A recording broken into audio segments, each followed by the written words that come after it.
ஓஷோ உலகம். நாம் சிறுவர்களை கள்ளம் கபடமற்ற நிலையில் எப்போதுமே வைத்திருப்பது இல்லை. ஏன்னா அந்த கள்ளம் கபடமற்ற நிலை அப்படின்ட்டு பாருங்க, அது குழந்தைத்தன்மையுடன் இருக்கும்போது தான் அந்த கள்ளம் கபடமற்ற நிலை அப்படின்றதுக்கு இருக்கும். அந்த கள்ளம் கபடமற்ற நிலைன்றது மிக உயர்ந்த நிலை. அந்த குழந்தைத்தன்மையை விட்டு வெளியே வந்த பிறகு இந்த உலகத்தில் இருக்கக்கூடிய சூது, வாது, நல்லது, கெட்டது, மோசமானது, அயோக்கியத்தனம், பித்தலாட்டம், முள்ளமாரித்தனம் அப்படின்லாம் சொல்கிறோம்ல, இது எல்லாமே சிறுவர்களிடம் இல்லாட்டி வளர்ந்த வாலிபர்களிடம் ஒட்டி கொள்ளும். அந்த குழந்தைத்தனத்துடன் இருக்கக்கூடிய சிறுவர்களிடம் மட்டும்தான் அது இல்லாமல் இருக்காது. ஏன்னா வெளியே அவங்க கிட்டத்தட்ட வெளி உலக தொடர்பு இல்லாமல், வெளி உலக அனுபவங்கள் எதுவுமே இல்லாமல் தங்களுடைய சிறிய உலகத்திற்குள் வாழ்ந்து கொண்டிருப்பதால் அவங்களுக்கு எந்த விதமான அயோக்கியத்தனமான எண்ணங்களும் அவர்களிடம் ஒட்டி கொள்ளாமல் இருக்கும். அதனால் அவங்க இன்னசென்ஸ் அப்படின்னு சொல்கிறோம்ல, அப்படி அப்பாவித்தனம் அப்படின்றோம்ல, அந்த கள்ளம் கபடமற்ற நிலை, அந்த கள்ளம் கபடமற்ற நிலைன்றது மிக உயர்ந்த நிலை.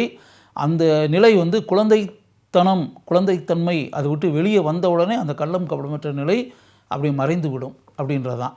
இதை இந்த உலகத்தில் வாழக்கூடிய பெரியவர்கள் இருக்காங்களே, பெற்றோர்கள் தங்கள் குழந்தைகள் மீது எப்படி அந்த கள்ளம் கபடமற்ற தன்மையை நீக்கக்கூடிய அளவிற்கு சில செயல்களை திணிப்பார்கள், புகுத்துவார்கள், வற்புறுத்துவார்கள்.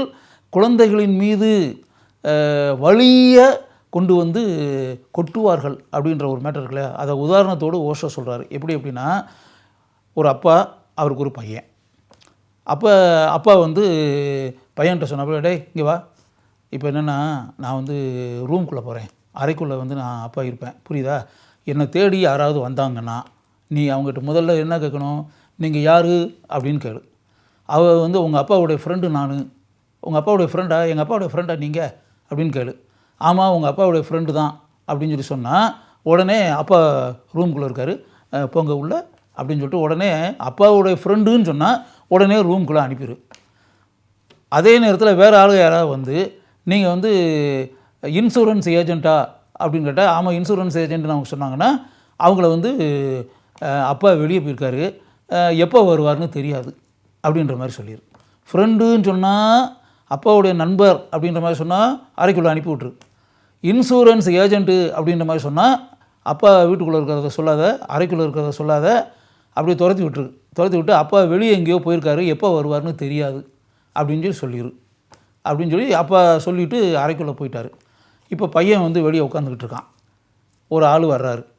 வந்த உடனே நீங்கள் யார் அப்படி, நான் எங்கள் அப்பாவுக்கு நண்பரா இன்சூரன்ஸுக்கு ஏஜெண்ட்டா அப்படின்னு பையன் கேட்டான். ரெண்டும் தான், உங்கள் அப்பாவுக்கு நண்பரும் நான் தான், இன்சூரன்ஸ் ஏஜெண்ட்டும் நான் தான், ரெண்டுமே தான், நண்பன் as well as insurance agent, both அப்படின்ற மாதிரி அவர் சொன்னார். நண்பராக இருந்தால் எங்கள் அப்பா அறைக்குள்ளே இருக்கார், உள்ளே போங்க. இன்சூரன்ஸ் ஏஜெண்ட்டாக இருந்தால் எங்கள் அப்பா வெளியே எங்கேயோ போயிருக்காரு, எப்போ வருவார்னு எனக்கு தெரியாது அப்படின்னு. இதுதான் பையன் சொன்ன வார்த்தை. இதை யோசிச்சு பாருங்கள். இதை கேட்கும்போது உங்களுக்கே சிரிப்பு வரும். அதாவது பசங்களுக்கு என்ன தெரியும், சின்ன பசங்களுக்கு இன்னசென்ஸ் தானே, அவங்க கள்ளங்கவனமற்ற நிலை தானே. அப்பா சொன்னதுபடி பையன் சொல்லிட்டான். அதாவது அவங்க அப்பா தானே சொன்னார், நண்பராக இருந்தால் உள்ள அனுப்பிவிடு, இன்சூரன்ஸ் ஏஜென்ட்லாம் அப்பா வெளியே போயிருக்காரு, எப்போ வருவார்னு தெரியாதுன்னு சொல்லி சொன்னாப்புல. பையன் ரெண்டையுமே சொல்லிட்டான். ஏன்னா அவர் ரெண்டும் சொல்லிட்டார்ல, நண்பன்னு சொல்லிட்டார், இன்சூரன்ஸ் ஏஜென்ட்டுன்னு சொல்லிட்டாச்சு. நண்பன உடனே சரி உள்ளே போங்க, அப்பா இருக்கார். இன்சூரன்ஸ் ஏஜென்ட்டுன்னு அதுக்கு என்ன சொன்னார், அப்பா வெளியே போயிருக்காரு, எப்போ வருவார்னு தெரியாது.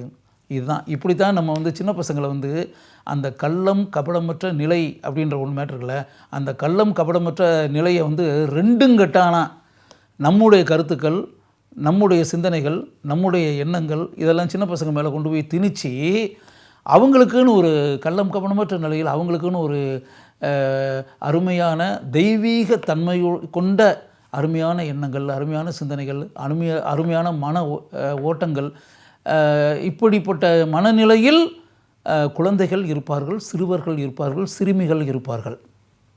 நாம் அந்த சின்ன பசங்களுக்கு இருக்கக்கூடிய அந்த குழந்தைத்தனம் அப்படின்ற ஒரு விஷயம் இருக்குல்ல, சைல்டிஷ்னஸ் அப்படின்றதுல, த நேச்சர் ஆஃப் சைல்டு அப்படின்னு, குழந்தைகளுடைய நிலை, குழந்தைகளோட நிலைன்றது எப்படிப்பட்ட ஒரு நிலை யோசித்து பாருங்கள்.